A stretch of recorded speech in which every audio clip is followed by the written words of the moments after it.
Assalamualaikum warahmatullahi wabarakatuh. Perkenalkan, nama saya Sukmawati. Perkenalkan, nama saya Bunga Siti Nabila. Pada kesempatan kali ini, mari kita mengenal salah satu kerajaan Islam yang sangat berpengaruh di wilayah Sumatera Utara, yaitu Kesultanan Delhi. Kesultanan Delhi merupakan kerajaan Melayu Islam yang berdiri pada tahun 1632 Masehi di daerah yang kini dikenal sebagai Kota Medan. Awal mula berdirinya tidak bisa dilepaskan dari pengaruh besar Kesultanan Aceh Darussalam. Pada masa pemerintahan Sultan Iskandar Muda, Aceh memperluas kekuasaan ke wilayah timur Sumatera untuk menguasai jalur perdagangan yang strategis. Untuk menjalankan misi tersebut, Sultan Aceh mengutus seorang panglima perang tangguh bernama Tuanku Gocah Pahlawan, yang dikenal juga dengan gelar Laksamana Kuda Bintai. Dia berhasil menaklukkan daerah Delhi dan wilayah sekitarnya. Atas jasanya, pada tahun 1632, Sultan Aceh mengangkat Tuanku Gocah Pahlawan sebagai penguasa Delhi pertama, menandai berdirinya Kesultanan Delhi. Tuanku Gocah Pahlawan kemudian menikah dengan Putri Datuk Perpatih Sabung, seorang tokoh dari suku Karo di Percut.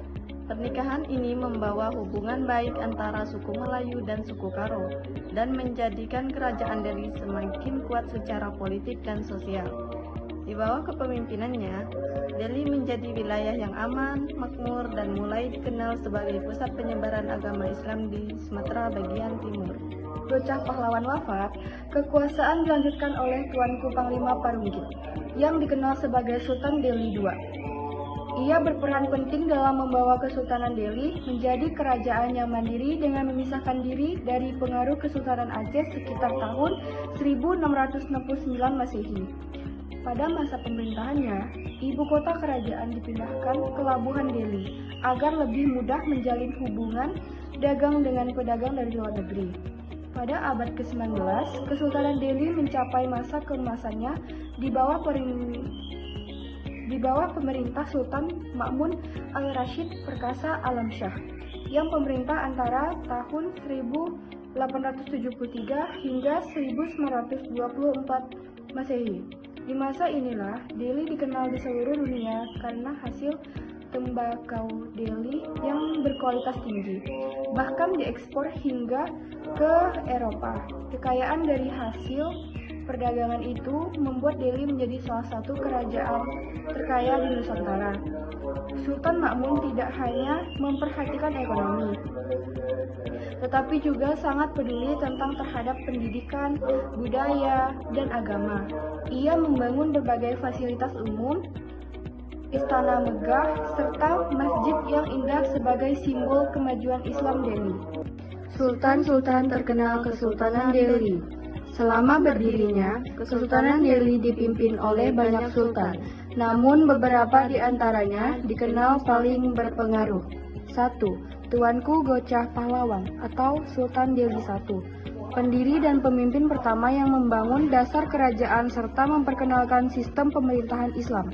2. Tuanku Panglima Parunggit atau dikenal Sultan Delhi II, pemimpin yang berhasil memerdekakan Delhi dari Aceh dan membentuk kerajaan yang berdaulat.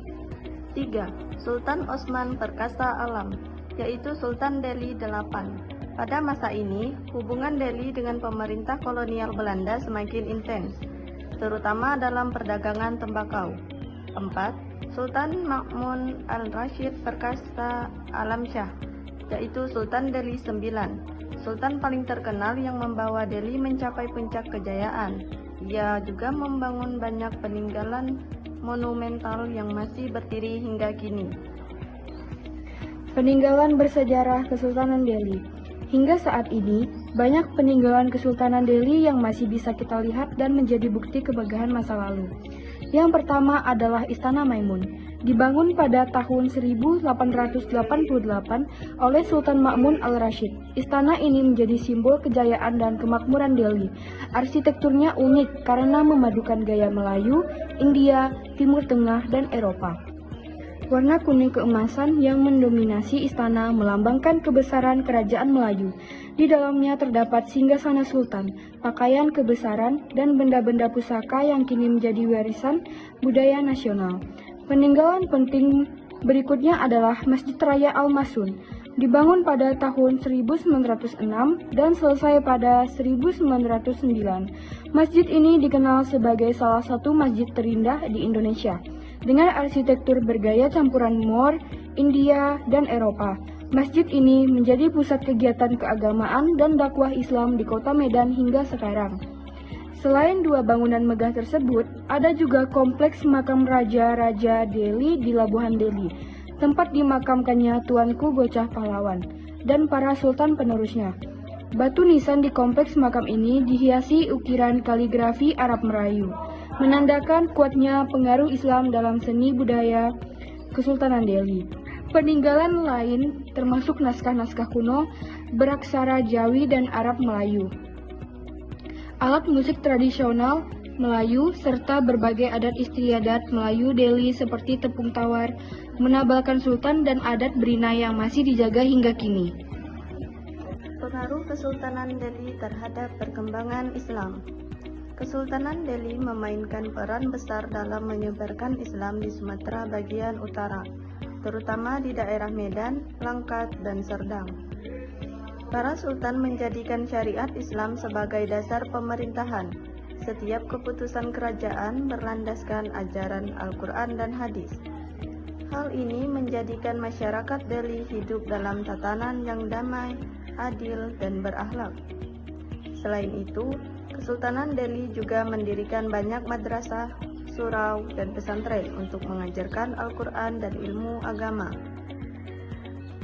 Para ulama dari Aceh dan Minangkabau sering diundang ke Delhi untuk mengajar dan berdakwah.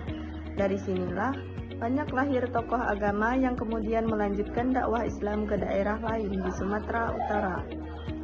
Pengaruh Islam juga terlihat jelas dalam adat dan kebudayaan masyarakat Melayu Delhi. Setiap upacara adat selalu diawali dengan doa dan bacaan Al-Quran. Nilai-nilai seperti sopan santun, menghormati orang tua, dan gotong royong menjadi ciri khas kehidupan masyarakat yang berakar dari ajaran Islam. Busana adat Melayu Delhi pun mencerminkan nilai kesopanan dalam Islam. Kaum pria memakai baju kurung dan songkok, sementara wanita mengenakan kebaya panjang dan kain sarung. Semua ini menunjukkan betapa Islam telah menyatu dalam budaya dan gaya hidup masyarakat Delhi. Walaupun kekuasaan politik Kesultanan Delhi berakhir setelah Indonesia merdeka pada tahun 1945, namun jejak sejarah dan pengaruhnya masih sangat terasa hingga kini. Istana Maimun dan Masjid Raya Al-Masun menjadi saksi bisu kejayaan masa lalu sekaligus ikon kebanggaan kota Medan. Kesultanan Delhi bukan hanya sekedar kerajaan Melayu yang makmur, tetapi juga pusat penyebaran agama Islam, pendidikan, dan budaya Melayu di Sumatera Utara. Nilai-nilai Islam yang diwariskan pada Sultan Delhi masih hidup dan dijaga oleh masyarakat hingga saat ini. Dengan memahami sejarah Kesultanan Delhi, kita tidak hanya mengenal kejayaan masa lalu, tetapi juga belajar tentang pentingnya persatuan, ilmu, dan keimanan dalam membangun peradaban. Terima kasih telah menyimak. Kami akhiri. Wassalamualaikum warahmatullahi wabarakatuh.